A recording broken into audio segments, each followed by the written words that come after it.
नमस्कार, the ultimate foundation batch मध्ये आपल्या सगळ्यांचं स्वागत। आज आपण बघणार आहोत गुणोत्तर आणि प्रमाण भाग 2। पहिल्या भाग मध्ये आपण टाइप 1 चे प्रश्न बघितले। आजच्या व्हिडिओ मध्ये आपण टाइप 2 च्या प्रश्नांपासून पुढे बघणार आहोत। अगदी बेसिक पासून ऍडव्हान्स लेवलचे प्रॉब्लेम आपण यामध्ये शिकणार आहोत। त्यामुळे हा व्हिडिओ जर तुम्हाला आवडला तर नक्की तुमच्या मित्रांना शेअर करा। बघूया पहिला प्रश्न। बघूया टाइप 2 मधला पहिला प्रश्न। आपल्याला काय दिलेलं आहे? आपल्याला वेगाचं गुणोत्तर दिलेलं आहे। किती दिले आपल्याला वेगाचं गुणोत्तर? 5, 4 आणि 6 दिलेलं आहे, बरोबर। तर समान अंतर कापण्यासाठी किती वेळ लागेल? वेळाचं गुणोत्तर आपल्याला काढायचंय। मग कसं काढणार बघा। बरेच लोक काय सांगतात, वेळाचं गुणोत्तर काढण्यासाठी पहिले याला काय करा, वेगाला उलटा करा। म्हणजेच कसं, 1/5 1/4 बरोबर आणि हा 1/6 करा।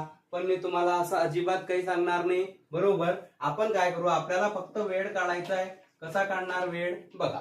5 काढायचा आहे, 5 चा वेळ काढायचा आहे। 5 ला झाकून द्या, काय दिसतोय? 4 आणि 6 यांचा गुणाकार करा, किती झालं हे? 24, बरोबर। 4 चा वेळ काढायचा आहे, 4 ला झाकून द्या, 5 आणि 6 यांचा गुणाकार करा, 6 पंचे 30, बरोबर। 6 काढायचा आहे, या दोघांचा गुणाकार करा, 4 पंचे 20। आता याला भाग जातोय 2 चा, देऊन टाकू। मग हा किती येईल? 12, 15 आणि 10 हे असेल आपलं वेळाचं गुणोत्तर। सिंपल। बघूया पुढचा प्रश्न। बघूया पुढचा प्रश्न। पुढच्या प्रश्नामध्ये आपल्याला काय दिलेलं आहे? एक 3/3 एक गुणोत्तर दिलंय।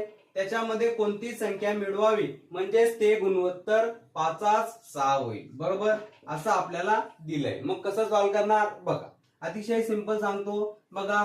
याच्यामध्ये पण काही एक्स मिळवताय, याच्यामध्ये पण काही एक्स मिळवताय। यांच्यामध्ये काय करायचा? तिरकस गुणाकार, बरोबर।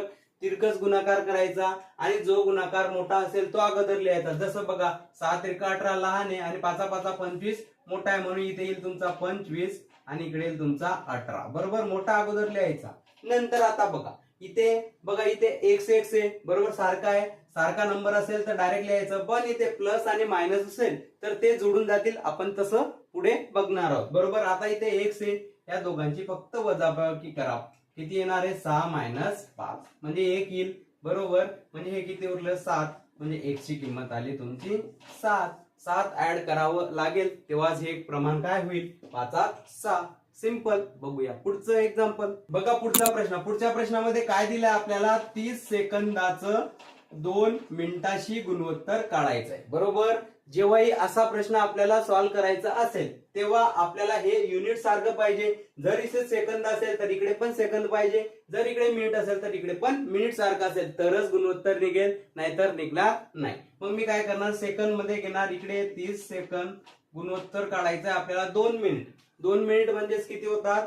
2 गुणिले 60 म्हणजे 120 सेकंद होतात, बरोबर। आता बघा इथे पण सेकंद आहे, इथे पण सेकंद आहे, सेकंद सेकंद कॅन्सल। बघा याला भाग जातोय, 30 1 30 आणि 30 दुने 60 म्हणजे काय उरलं? 1 आणि 2 गुणिले 2 म्हणजे 4, 1/4 असेल आपलं उत्तर। अगदी सिंपल, अगदी साध्या आणि सोप्या मेथडने आपण लगेच गुणोत्तर काढू शकतो। बघूया पुढचं एक्झाम्पल। टाइप 3 मधलं दुसरं एक्झाम्पल। आपल्याला 2 किलोग्रॅमचं 150 ग्रॅमशी काय काढायचंय? गुणोत्तर काढायचंय, बरोबर। मी अगोदर तुम्हाला सांगितलंय, गुणोत्तर जर तुम्हाला काढायचं असेल तर दोघांचं युनिट हे सारखं पाहिजे। इथे केजी आहे तर इथे पण केजी पाहिजे, इथे ग्रॅम आहे तर इथे पण ग्रॅमच पाहिजे, बरोबर। मग मी याला ग्रॅम मध्ये घेऊन जाईल, बरोबर। 2 गुणिला काय करावं लागेल आपल्याला? 1000, बरोबर। आता हे झालं तुमचं ग्रॅम मध्ये, बरोबर। आणि इकडे आपल्याला काय दिलंय? 150 ग्रॅम। मग मला सांगा आता काय उरणार आहे? बघा, ग्रॅम ग्रॅम कॅन्सल झालं, बरोबर। हा 0 होता, हा कॅन्सल झाला, म्हणजेच काय उरला आता? 200 आणि इकडे उरला तुमचा 15। अजून भाग जातोय 5 ने। बघा याला 5 ने भाग गेला, हा 40, याला 5 ने भाग गेला 3, म्हणजे 40/3 असेल आपलं उत्तर। सिंपल। बघूया पुढचं एक्झाम्पल। बघूया टाइप 4 मधलं पहिलं एक्झाम्पल। आपल्याला बदाम आणि नारळाच्या झाडाचं प्रमाण दिलंय 4:7। जर बदामाची झाडे 20 असतील तर नारळाची झाडे किती असतील? असा प्रश्न आपल्याला विचारलाय। मग कसं सॉल्व्ह करणार बघा। बदाम आणि नारळाचं प्रमाण 4:7 दिलेलं आहे, बरोबर। बदामाची झाडे किती आता? 20, म्हणजे ह्या 4 रेशोची किंमत किती दिली आपल्याला? 20। नेहमी एका रेशोची किंमत काढायची, ती कशी काढणार बघा। इथे 1 लिहायचं आणि 20 भागीला इकडचा जो पण नंबर आहे तो भागीला करायचा, म्हणजे 20 भागीला 4 किती असणार आहे? 5। आता आपल्याला किती कोणतं झाड काढायचंय? नारळ. नारळचा रेशो किती आहे? 7. फक्त याला गुणीला 7 करा. 7 5 35 असतील नारळाच्या झाडाची संख्या. सिंपल. बघूया पुढचं एक्झाम्पल. पुढच्या एक्झाम्पल मध्ये आपल्याला एका शाळामधील मुले आणि मुलीचं प्रमाण आपल्याला दिलंय 4:5 आणि मुलींची संख्या 76 असेल तर मुलांची संख्या किती असेल असा प्रश्न विचारलाय. मग कसं सॉल्व्ह करणार? बघा मुलीचा रेशो किती आहे? 4. म्हणजे या 4 ची किंमत आपल्याला किती दिली? 76. नेहमी एका रेशोची किंमत काढायची. कशी काढणार? बघा इथे 1 लिहायचं आणि 76 भागीला 4 करायचं. किती येणार आहे? 19. आता मुलांची संख्या काढायची. मुलांचा रेशो किती आहे? 5. याला गुणीला 5 करा. 19 5 95 असेल आपलं उत्तर. सिंपल. बघूया पुढचं एक्झाम्पल. राज्यसेवाच्या एक्झाम मध्ये आलं होतं. आपल्याला काय दिलंय? एबीसीडीचं गुणोत्तर दिलंय 5 2 4 आणि 3 आणि म्हणतो काय? सी ला डी पेक्षा 1000 रुपये जास्त मिळाले असेल तर बी चा वाटा किती असेल असं आपल्याला विचारलंय. मग मला सांगा आता अगोदर काय बघणार? सी ला डी पेक्षा जास्त मिळाले म्हणजेच काय करावं लागेल? आपल्याला या दोघांचा फरक काढावा लागेल. म्हणजे 4 - 3 किती रुपये जास्त मिळाले? 1. आणि या एकाचीच किंमत किती दिली आपल्याला? 1000 दिले. बघा यांचा फरक काढला 1. एकाची किंमत 1000 दिले. 1000 रुपये जास्त मिळाले. इथे एका रेशोची किंमत तर डायरेक्ट निघून गेली. आता आपल्याला बी चा वाटा काढायचा. बी चा रेशो किती आहे? 2. फक्त गुणीला 2 करा. 1000 गुणीला 2 काय असेल? 2000 असेल आपलं उत्तर. सिंपल. अगदी 5 सेकंदात आपण गुणोत्तर आणि प्रमाणचा कुठलाही प्रॉब्लेम सॉल्व्ह करू शकतो. अशा शॉर्ट ट्रिक साठी तुम्ही जेपी मॅथला लाईक आणि सबस्क्राईब जरूर करा. बघूया पुढचा प्रश्न. बघूया 5व्या टाइप मधला पहिला प्रश्न. दोन संख्यांचे गुणोत्तर 3/4 असेल आणि त्यांच्या वर्गांची बेरीज जर 400 असेल तर त्या संख्या कोणत्या असं आपल्याला विचारलंय. मग कसं सॉल्व्ह करणार? बघा त्याचं दोन संख्यांचं प्रमाण 3/4 आपल्याला दिलंय बरोबर. म्हणजे मग मी काय करणार? पहिल्या संख्येचा वर्ग करणार अधिक दुसऱ्या संख्येचा वर्ग करणार. त्याची किंमत किती राहायला पाहिजे? दोघांची बेरीज किती भरायला पाहिजे? 400. वर्गांची बेरीज म्हटली म्हणून वर्ग केला आणि बेरीज केली. हा किती होणार आहे? हा 9x² होऊन जाईल. हा 16x² होऊन जाईल आणि इकडे असेल तुमचा 400 बरोबर. मला सांगा आता हे किती होणार आहे? 25x² आणि इकडे असणार आहे 400. x² ची किंमत किती येणार आहे? 400 भागीला 25. किती येणार? 400 भागीला 25 16. यालाच कसं लिहू शकतो आपण? 4चा वर्ग म्हणजे x ची किंमत आली 4 बरोबर. मग आता आपल्याला त्या दोन संख्या काढायच्या. पहिल्याचा रेशो काय? आपल्याला गुणोत्तर 3 आहे. त्याला गुणीला 4 करा. पहिली संख्या आली 12. दुसरी संख्या काढायची. त्याचं गुणोत्तर 4 आहे. 4 गुणीला 4 करा. 16 असेल आपलं उत्तर. सिंपल. आपण ऑप्शनने सुद्धा हे प्रश्न सॉल्व्ह करू शकतो कारण की ऑप्शन मध्ये दोन संख्या उचलायचा त्याचा वर्ग करायचा आणि त्याची बेरीज किती भरायला पाहिजे? 400. असं सुद्धा आपण झटपट करू शकतो. बघूया पुढचं एक्झाम्पल. दोन संख्यांचं गुणोत्तर 3/4 असल्यास त्यांचा गुणाकार 48 असल्यास त्यांच्या वर्गांची बेरीज किती असा प्रश्न आपल्याला विचारलाय. मग कसं सॉल्व्ह करणार? बघा दोन संख्यांचं प्रमाण 3/4 दिलंय. मग पहिली संख्या असेल 3x. त्याचा गुणाकार आपल्याला दुसरी संख्या 4x. त्यांचा गुणाकार किती दिला आपल्याला? 48. मग किती होणार आहे? बघा हा होईल तुमचा 12x² = 48. आता 12 इकडे गुंतोय तर याला भागेल म्हणजे x² ची किंमत काय येईल आता? 48 भागीला 12 म्हणजे 4. 4 ला कसं लिहू शकतो आपण? 2चा वर्ग.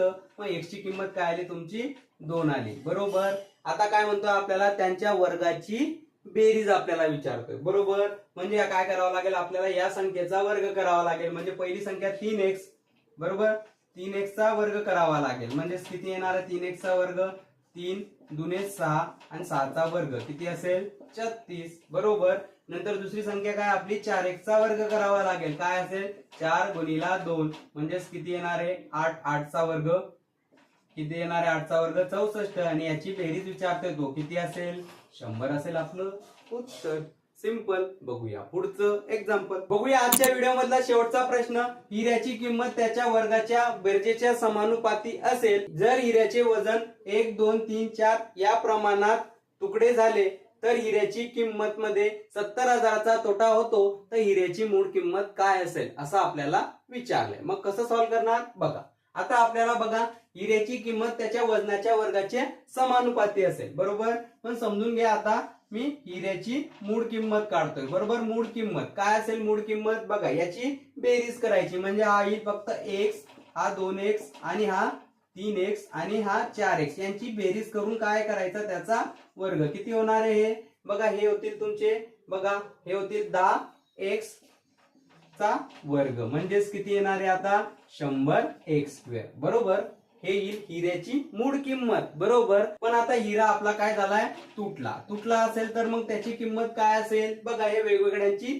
बेरीज येईल. म्हणजेच काय बघा, हे 1 चा वर्ग केला म्हणजे x² अधिक 2 चा वर्ग केल्यानंतर काय 4 चा वर्ग बरोबर 3 चा वर्ग 9x² आणि 4 चा वर्ग 16x². करा यांची बेरीज किती होणार आहे बघा, हे होतील हे 5 आणि हे 16 आणि 9 25 म्हणजे किती झाले 30x². बरोबर, पण आता बघा हिऱ्याची मूळ किंमत ही होती पण आता तुटल्यामुळे ही राहिली 30x². बरोबर, म्हणजे काय झाला आपला तोटा झाला. तोच आपल्याला दिलाय म्हणजेच काय दिलंय आपल्याला 100x² मायनस 30x².